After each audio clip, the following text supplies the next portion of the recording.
For so many of us, faith is this incredible source of comfort and strength. But what happens when it starts to feel like a source of conflict? Today, we're going to dive into that deeply personal and, let's be honest, often confusing intersection of Christian faith and anxiety.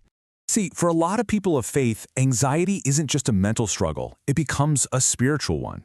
It starts to bring up these really tough questions, right? Questions that can shake the very foundation of what you believe about God, about yourself, and about your own faith. It's a conflict that happens deep, deep inside. And this really gets to the heart of it all. Someone actually posted this online, and it just captures that painful confusion so many people feel. Is this suffering, this chest tightness, this racing heart? Is it a test, a divine message? Is it a sign that my faith just isn't strong enough? Or is it something else entirely? And hey, if you're thinking, well, that's just a few people, the data tells a completely different story. Get this, one academic review found that the prevalence of anxiety among religious leaders could be as high as 65%. Let that sink in. This is not some fringe issue. This is a crisis happening right in the heart of our faith communities. So where does all this guilt and confusion come from? Well, a lot of it stems from these common myths that have kind of crept into how we think about faith and mental health. To get some real clarity, we have to go straight to the source, see what the Bible actually says, and get beyond these myths.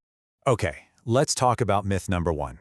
And this one is probably the most common and honestly the most damaging.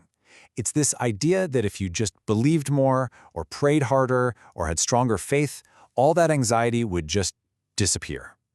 It basically puts all the blame right back on the person who's already hurt. But here's the thing, Scripture itself shows us this just isn't true. I mean, think about it. Some of the giants of the faith felt profound distress. David cried out his anguish in the Psalms. The prophet Elijah, right after a huge victory, was so crushed he actually asked to die. The Apostle Paul talked about pressures that were literally above our strength to endure. And even Jesus, in the Garden of Gethsemane, was sorrowful and troubled. So feeling deep distress isn't a sign you're failing spiritually. It's a sign that you're human. All right, on to the second big myth, and this one is also really damaging. It's the idea that spiritual tools alone should be enough to fix it. Because when someone truly believes this, and they pray and read the Bible, but the anxiety is still there, it just leads to this devastating feeling of failure. They're left thinking, what am I doing wrong? Now, don't get me wrong. Verses like this one from 1 Peter are incredibly powerful. They are absolutely a core part of how we can respond to anxiety, but you got to look really closely at the language here. It says to cast your anxiety on him. That's a verb. It's an action. This isn't just a gentle suggestion. It's an active instruction. So, here's the really crucial takeaway. The Bible isn't inviting us to just stuff down our anxiety or pretend it's not there. It's inviting us to transfer it, to actively hand over that heavy, heavy burden to a God who is strong enough to carry it for us. It's a process of surrender, not just wishful thinking.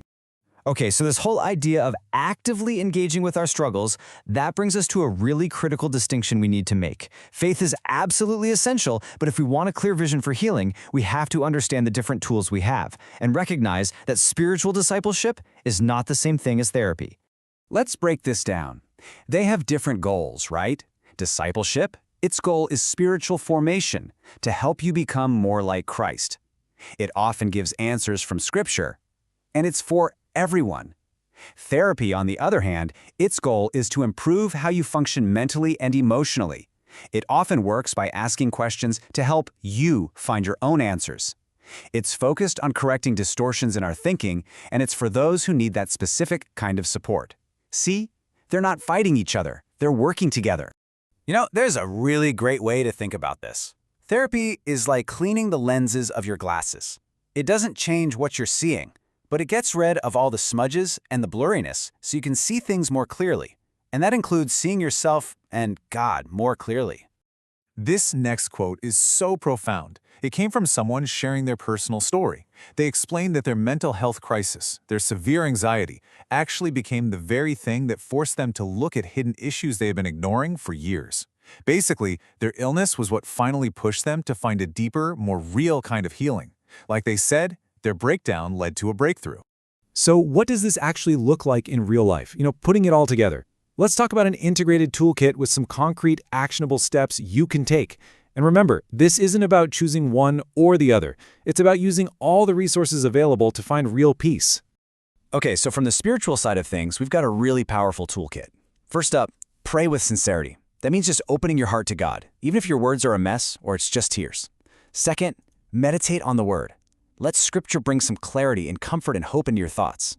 Third, and this one is so important, don't walk alone. We were made for community, so sharing what you're going through is vital. And finally, number 4, accept your limits. This is all about trusting in God's grace instead of feeling like you have to do it all yourself. Now, that need for support and grace, that's universal. But to really grasp how urgent this conversation is, we need to look at the people who are often under the most pressure, our spiritual leaders. This isn't just about the congregation. There's a hidden crisis affecting the very people who are supposed to be guiding them. So, why is this happening? What's really driving this crisis among pastors? Well, research points to a few major things. First, there's the intense workload, which is basically 24/7. It leads to total emotional and physical overload. Then you have these incredibly high expectations, not just from the church, but from their own families. Financial instability is another huge, persistent stressor. And maybe the most painful part? A lot of them feel a real lack of support. They feel totally isolated, right in the middle of the community they're supposed to be leading. And when you look at the numbers, you can really see how these pressures stack up. So, studies show the top stressor is overwork and juggling multiple tasks. That's a problem for 67% of clergy. Right behind that is the crushing weight of high expectations, which 58% feel. Then you add on top of that significant financial stress for a third of them, and what you get is a perfect recipe for burnout, anxiety, and depression. So where do we go from here? What's the takeaway? Well, it's not about picking sides, faith versus therapy. It's about recognizing that true, deep peace absolutely comes from God's presence, but also that He gives us all these tools to use. And that includes our spiritual practices, our community, and the professional help that can clean our lens so we can see everything and everyone more clearly. And all of this really leaves us with one final big question to think about. Because this isn't just an individual journey, right? It's a community journey. So the question is, how can we, in our own churches and our own friend groups, start building communities that are genuine places of healing, not places that create more guilt? Places where it's okay to be human, to struggle, and to find the grace we all need for the journey.